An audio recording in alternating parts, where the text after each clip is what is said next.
This is the Passage du Sud Vermentino from Pays d'Oc in France. Yes, a great variety that, though was born in and sounds very much like it comes from Italy, has found its new home in the south of France.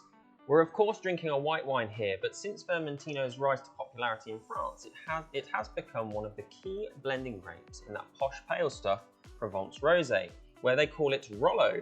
But for now, we're sticking with it as a white wine, strutting its stuff on its own. Not too far from the Provence region though. Now, Vermentino definitely sounds very Italian, and I can't remember many Italian wines with French-sounding grapes.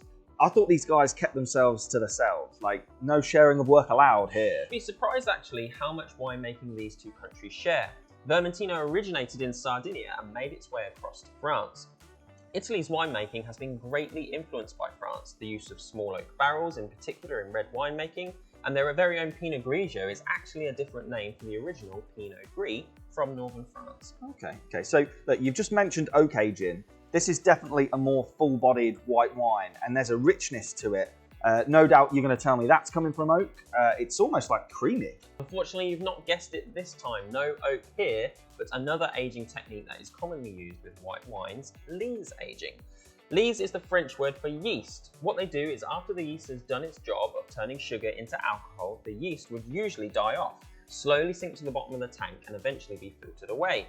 With lees aging, that yeast is left in the wine, being stirred up regularly for several days, if not weeks, before finally being filtered off.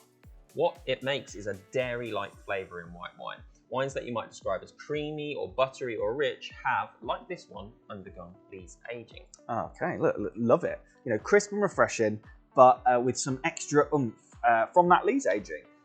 What can we pair this one with? It's not super fruity, this wine, but the dairy flavours really do come through. I try it with chicken, with any type of cream-based sauce. Ooh, dreamy.